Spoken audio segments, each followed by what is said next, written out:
அருமை தமிழர்களே, சிவகுமாரின் அன்பான வணக்கங்கள். நம்முடைய அரசாங்கம் கோடிக்கணக்கான ரூபாய் பல விஷயங்களில் செலவழிக்கிறாங்க. அதில் முக்கியமான ஒன்று நம்முடைய அன்றாட பயணத்துக்காக செலவழிக்கிற சாலைகள். அதே மாதிரி பல ஊர்களிலே கட்டி கொண்டு வருகிற மேம்பாலங்கள், ஃப்ளைஓவர்ஸ் அப்படின்னு சொல்கிறோமே. அதுவும் சென்னை மாதிரியான பெருநகரங்களில் நிறைய மேம்பாலங்கள், நிறைய சாலைகளை அரசு அமைத்து கொண்டு வருகிறது. பல ஆண்டு காலமாக அதை எல்லோரும் செய்கிறார்கள். யார் ஆட்சி செஞ்சாலும் அவங்க கவனம் செலுத்துகிற முக்கியமான விஷயம், நாம் நல்லபடியாக பயணம் செய்து முடித்து வேலைக்கோ அல்லது பள்ளிக்கூடத்துக்கோ கல்லூரிக்கோ போயிட்டு சீக்கிரமாக வீடு திரும்பணும், பத்திரமாக வீடு திரும்பணுன்றதுக்காக நல்ல சாலைகள், அருமையான மேம்பாலங்களை எல்லா ஆட்சியாளர்களும் கட்டி தந்திருக்கிறார்கள், தருகிறார்கள். இன்னுமேலும் செய்வார்கள், அதில் ஒன்றும் சந்தேகம் இல்லை. ஏன்னா வாழ்க்கை பயணம் அப்படின்றதை தாண்டி அன்றாட பயணம்ன்றதுக்கும் இது ரொம்ப முக்கியம். கோடிக்கணக்கான பணத்தை செலவழிக்கிறார்கள்.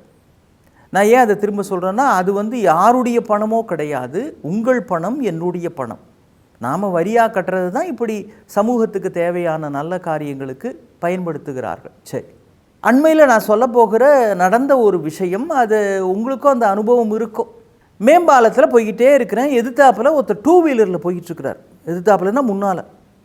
அவர் காலை நேரம் ஒரு 7:30 மணி 8 மணி இருக்குங்க. எதிரே பார்க்காம எங்கிருந்தோ ஒரு பிளாஸ்டிக் பை ஒன்று, அந்த மேம்பாலம் நல்ல தரமாக அண்மையில் கட்டிய ஒரு மேம்பாலம், பிளாஸ்டிக் பை ஒன்று, கேரி பேக்னு சொல்கிறோமே, எங்கிருந்தோ காற்றுல பறந்து வந்து அவருடைய வீலில் மாட்டிக்கிச்சு.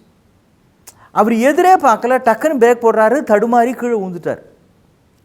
நான் உடனே காரை நிறுத்திட்டு பக்கத்தில் போய் அவர் தூக்கி பார்த்தா, அவர் தூக்கி நிறுத்தினா நிற்கக்கூட முடியல. அவருக்கு விழுந்த வேகத்தில் அப்படியே ஸ்கிட் ஆகி, அப்புறம் அவர் உடனடியாக ஆம்புலன்ஸுக்கு ஃபோன் பண்ணி அவர் அனுப்பிச்சா, அப்புறம்தான் கால் முறிந்திருக்கிறது விழுந்த வேகத்தில். அந்த அளவுக்கு தடுமாற்றத்தை ஒரு பிளாஸ்டிக் பேக், கேரி பேக் தந்திருக்குது.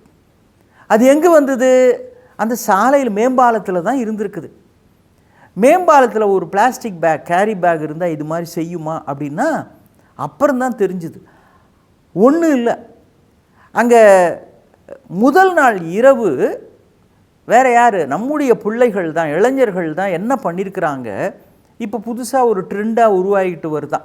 இதை தொலைக்காட்சியில் சொல்லலாமா இல்லையான்னு தெரியல, இருந்தாலும் செய்தித்தாளில் நீங்கள் பார்த்துருப்பீங்க, தொலைக்காட்சியிலே கூட பார்த்துருப்பீங்க. என்ன, நள்ளிரவு சரியாக 12:1 12:02க்கு அவனுடைய ஃப்ரெண்ட்ஸ் எல்லாம் சேர்ந்துக்கிட்டு மேம்பாலத்து மேலே பர்த்டே பார்ட்டி கொண்டாடுறாங்க. தேவையா இது? நீ பிறந்தன்றதை கொண்டாடணுன்றதுக்காக வேறு இடமே கிடையாதா? இதுக்குன்னு எதாவது ஹோட்டலுக்கு போ, இல்லை பீச்சுக்கு போ. அது கூட ராத்திரி 12 மணிக்கு அனுமதிப்பாங்களா தெரியல. இல்லை உங்கள் வீட்லேயே இரு. அவ்வளவு ஏன் பொழுது விடிஞ்ச பிறகு கொண்டாடப்பட வேண்டிய அளவுக்கு உன் வாழ்க்கை இருக்கணுமே தவிர உன் கொண்டாட்டமே மற்றவங்களை திண்டாட்டத்தில் விடலாமா? அங்கே ஒரு சின்ன ஸ்டூல் மேலே வச்சு இவன் ஃப்ரெண்ட்ஸு 4-5 பேர், அப்புறம் செல்ஃபோனில் தான் இருக்குது, அதில் மியூசிக்கை போட்டு ஒரு கேக்கை கொண்டு வந்து வச்சு அதை வெட்டி, அந்த கேக்கினுடைய அந்த பெட்டி, அப்புறம் இவங்க கையில் கொண்டு வந்த ஸ்நாக்ஸு, அந்த பை, இதெல்லாத்தையும் அப்படியே அங்கே போட்டு விட்டு போகிறார்கள். இது அதைவிட கொடுமையானது. நீ கொண்டாடுறதுக்காக பாலம் கட்டலை, அப்படியே நீ கொண்டாடினா கூட சரி தொலைஞ்சு போ, நீ பண்ணிட்ட. ஆனால் அதுக்கு பிறகு அந்த இடத்த சுத்தம் பண்ணிட்டு போவேனா? அது உன்னுடைய இடம் மட்டுமல்ல, இந்த ஊரில் இருக்கிற அத்தனை பேருக்கும் பொதுவான இடம். அந்த இடத்துல போய் நான் கொண்டாடுறேன் அப்படின்னு மறுநாள் காலையில் யாரோ ஒருவருடைய கால் உடைந்து போகிற அளவுக்கு இப்படி நடந்துக்கிறதா?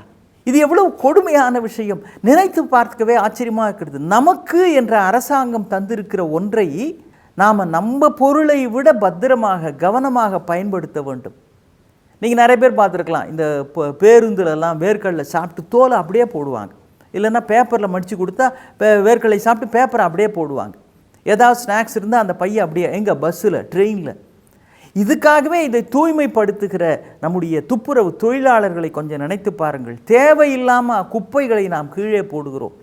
சாலைகள்ங்கிறது பயணம் செய்கிறதுக்காக தான், உமிழ்வதற்காகவோ அல்லது புகைப்பிடித்த அந்த துண்டு அதை கீழே போட்டுட்டு நெருப்போடு அந்த கங்கோட கீழே போட்டு போகிறதுக்காகவோ சாலைகளை போடவில்லை. எவ்வளவோ பெரியவங்க வருவாங்க, முதியவர்கள் வருவாங்க, காலில் செருப்பு இல்லாமல் வருவாங்க, காலில் செருப்பு இல்லாமல் பிள்ளைங்கள்லாம் கூட விளையாட்டுத்தனமாக வருவாங்க, பெண்கள் வருவாங்க, ஏழைகள். உங்கள் கங்கு நெருப்பு துண்டு அவர்கள் காலில் சுடும். எவ்வளவு கொடுமையாக இருக்கும். ஏற்கனவே வெயில்ங்கிறது நம்முடைய நாட்டில் அதிகமான ஒரு சூழலாக இருக்கிறது. எல் நினோன்னு வேற பயமுறுத்திக்கிறான். இந்த கொதிக்கிற இந்த வெயிலில் நடக்கிறதே ஒரு கஷ்டம். கொதிக்க கொதிக்க ஒரு நெருப்பு துண்டு அவர்கள் காலை சுட்டு விடுகிறது. மேம்பாலங்களும் சாலைகளும் நன்றாக நடப்பதற்கு, விரைவாக நடப்பதற்கு, பத்திரமாக ஒரு இடத்திற்கு போய் சேருவதற்கு, பாதிக்கப்பட்டு மருத்துவமனைக்கு போவதற்கு அல்ல. அதற்கு யார் காரணமாக இருந்தாலும் அவர்கள் உடனடியாக இதை மாற்றிக்கொள்ள வேண்டும், அல்லது அவர்கள் கடுமையாக தண்டிக்கப்பட வேண்டும். எவ்வளவு தூரம்தான் சட்டங்கள் மூலமாகவும், எவ்வளவு தூரம்தான் நம்முடைய காவல்துறை நண்பர்கள் மூலமாகவும் ஒரு கெடுதலை தடுத்துட முடியும். அவரவர்கள் திருடனா பார்த்து திருந்தாவிட்டால் திருட்டை ஒழிக்க முடியாது அப்படின்னு பாடினாரே. திருடு மட்டுமல்ல, எந்த தீமையும் அவரவர்கள் மனதுக்குள்ளே மாற்றத்தோடு அதை செய்கிற பொழுதுதான் ஒரு சமுதாயம் சிறக்கும். பாலங்கள் என்பது நம்முடைய நன்மைக்கு இருக்க வேண்டிய ஒன்றே தவிர அதுவே நமக்கு ஒரு தொல்லையாக மாறுவதற்கு நீங்களும் நானும் ஒரு நாளும் காரணமாக இருக்கக்கூடாது. இன்னும் சந்திப்போம். வணக்கம். இன்னும் பல வீடியோக்களை காண சன் லைஃப் சேனலை சப்ஸ்கிரைப் பண்ணுங்க.